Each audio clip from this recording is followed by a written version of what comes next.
నమస్కారం. భారతదేశ న్యాయ వ్యవస్థలో ఒక చారిత్రాత్మకమైన మార్పొచ్చింది. సుమారు 150 సంవత్సరాలుగా మన దేశంలో అమల్లో ఉన్న పాత చట్టాలను ఇప్పుడు పూర్తిగా మార్చేశారు. అసలు ఇంత పెద్ద మార్పు ఎందుకు తీసుకురావాల్సొచ్చింది? ఈ కొత్త చట్టాల్లో ఏముంది? వాటి ప్రభావం ఎలా ఉండబోతోంది? ఈ విషయాలన్నింటినీ ఈరోజు మనం వివరంగా చూద్దాం.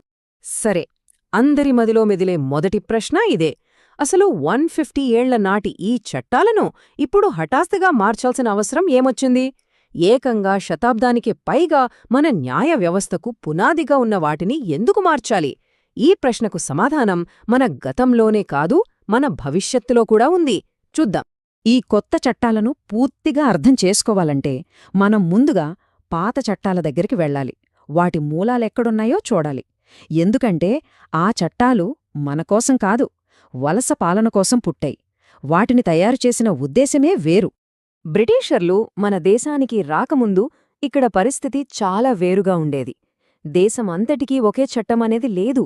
ఒక్కో ప్రాంతంలో ఒక్కో రూల్, ఒక్కో మతానికి ఒక్కో న్యాయం. చాలా వరకు ఇవన్నీ రాసిపెట్టినవి కూడా కాదు.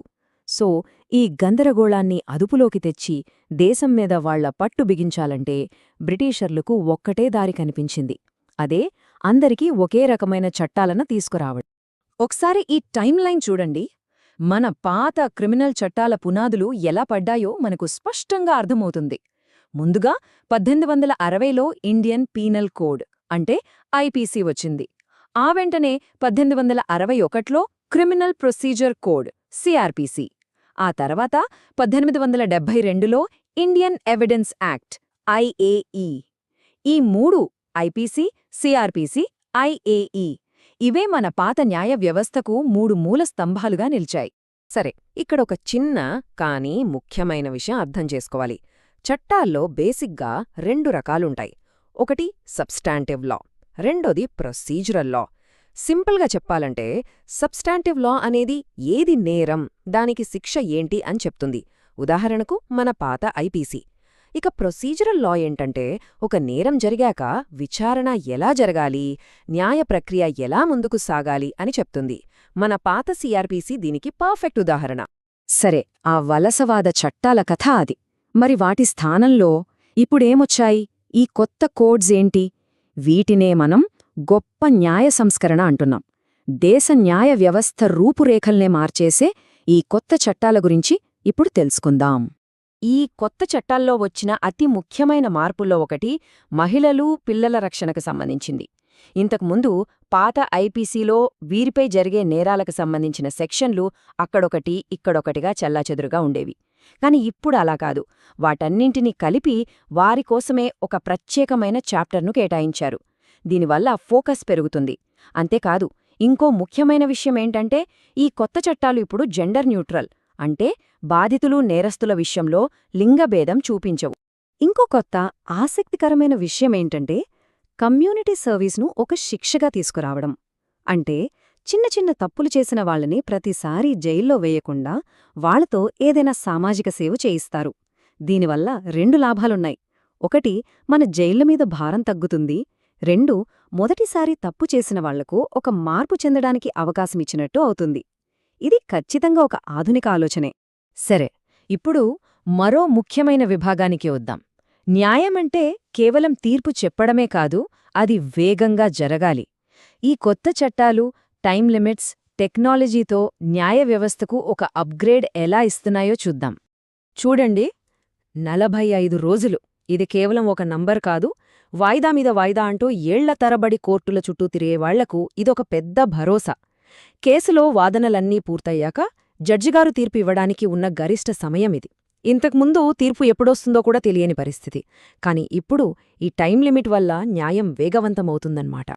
ఆ 45 రోజుల టైం లిమిట్ ఒక్కటే కాదు.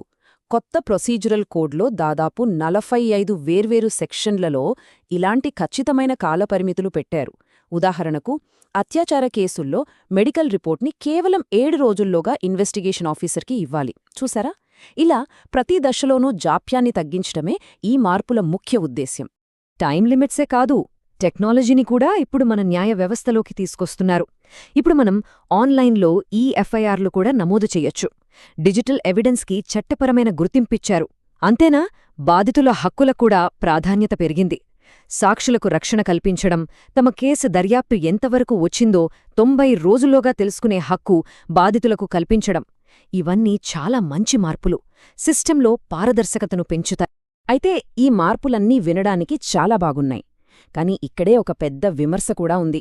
అదేంటంటే ఈ ఈఎఫ్ఐఆర్లు, డిజిటల్ సాక్ష్యాలు, వీటన్నింటినీ దేశవ్యాప్తంగా ప్రతి మారుమూల గ్రామంలోనూ అమలు చేయడానికి మన దగ్గర సరైన ఇన్ఫ్రాస్ట్రక్చర్ ఉందా? ఇది చాలా పెద్ద ప్రశ్న. సరే, ఇప్పటివరకు మంచి మార్పుల గురించి చూశాం. ఇప్పుడు ఈ కొత్త చట్టాలలో అత్యంత ఎక్కువగా చర్చనీయాంశమైన, వివాదాస్పదమైన ఒక అంశం గురించి మాట్లాడుకుందాం. అదే పోలీస్ కస్టడీ. పోలీసులకు పెరిగిన అధికారాల గురించి ఇప్పుడు చాలా పెద్ద చర్చే జరుగుతోంది. అసలు ఏంటా మార్పు? ఎందుకంత వివాదం? ఈ కొత్త మార్పుని అర్థం చేసుకోవాలంటే ముందు పాత పద్ధతి ఏంతో చూద్దాం. పాత చట్టం ప్రకారం ఒకరిని అరెస్ట్ చేశాక 24 గంటల్లో మ్యాజిస్ట్రేట్ ముందు ప్రవేశపెట్టాలి. విచారణ కోసం పోలీసులు కస్టడీ కోరితే మ్యాజిస్ట్రేట్ గరిష్టంగా 15 రోజులిస్తారు. ఇక్కడే ఉంది అసలు పాయింట్. ఈ 15 రోజుల కస్టడీని అరెస్ట్ చేసిన వెంటనే ఒకేసారి వరుసగా వాడేసుకోవాలి. ఆ 15 రోజులు అయిపోయాక నిందితుడిని జ్యుడిషియల్ కస్టడీకి, అంటే జైలుకు పంపిస్తారు. ఇప్పుడు చూడండి, అసలు మార్పు ఇక్కడే జరిగింది. పాత సిస్టంలో ఆ 15 రోజుల కస్టడీని అరెస్టు చేసిన వెంటనే ఒకేసారి తీసుకోవాలి. కాని కొత్త చట్టం అంటే బిఎన్ఎస్ఎస్ ప్రకారం పోలీసులు ఆ 15 రోజుల కస్టడీని వాళ్ల దర్యాప్తు అవసరాన్ని బట్టి మొత్తం 40 లేదా 60 రోజుల రిమాండ్ పీరియడ్లో ఎప్పుడైనా విడతలవారీగా తీసుకోవచ్చు. అంటే ఈరోజు 2 రోజులు, మళ్ళీ ఓ వారం తర్వాత 3 రోజులు, ఇలా మొత్తం 15 రోజులు పూర్తయ్యే వరకు అడిగే అవకాశం పోలీసులకు ఉంటుంది. మరి దీనిపై ఇంత వివాదం ఎందుకు? విమర్శకులు ఏమంటున్నారంటే ఈ మార్పు పోలీసుల చేతికి చాలా ఎక్కువ అధికారాన్నిస్తోంది. వాళ్లు ఎప్పుడు కావాలంటే అప్పుడు కస్టడీకి తీసుకునే అవకాశం ఉండటం వల్ల పోలీసుల అఘాయిత్యాలు పెరిగే ప్రమాదముంది అని ఆందోళన చెందుతున్నారు. అంతేకాదు, నిందితుడికి కూడా ఎప్పుడో యాంటీసిపేటరీ బెయిల్కి అప్లై చేసుకోవాలో తెలియని ఒక గందరగోళ పరిస్థితి ఏర్పడుతుంది. సరే, ఇవన్నీ తెలుసుకున్నాం కదా. ఇప్పుడు చివరిగా ఒక ప్రాక్టికల్ విషయం చూద్దాం. ఈ కొత్త చట్టాల్ని ఎలా అమలు చేస్తారు? అంటే ఇప్పటికే నడుస్తున్న కేసుల పరిస్థితి ఏంటి, కొత్తగా ఫైల్ చేసే కేసుల సంగతేంటి? దానికి కూడా ఒక క్లారిటీ ఉంది. ఈ టేబుల్ చూస్తే మనకు చాలా తేలిగ్గా అర్థమవుతుంది. జులై 1, 2024 కంటే ముందు ఫైలైన కేసులకి నేరం, శిక్ష లాంటి విషయాల్లో పాత ఐపీసీ చట్టమే వర్తిస్తుంది. కానీ దర్యాప్తు, విచారణ లాంటి ప్రొసీజర్ మొత్తం కొత్త చట్టాల ప్రకారమే జరుగుతుంది. ఇక జులై 1 లేదా ఆ తర్వాత ఫైలయ్యే కేసులన్నిటికీ ప్రతిదీ కొత్త చట్టాల ప్రకారమే నడుస్తుంది. చాలా సింపుల్. సో చివరగా మన ముందున్న ప్రశ్న ఒక్కటే: ఈ కొత్త చట్టాలు నిజంగా మన దేశానికి అవసరమైన ఒక ఆధునిక న్యాయ వ్యవస్థను అందిస్తాయా? లేకపోతే కొన్ని కొత్త అధికారాల వల్ల మనం ఊహించని ప్రమాదాలు కూడా పొంచి ఉన్నాయా? దీని సమాధానం కాలమే చెప్పాలి. మరో విశ్లేషణతో మళ్ళీ కలుద్దాం.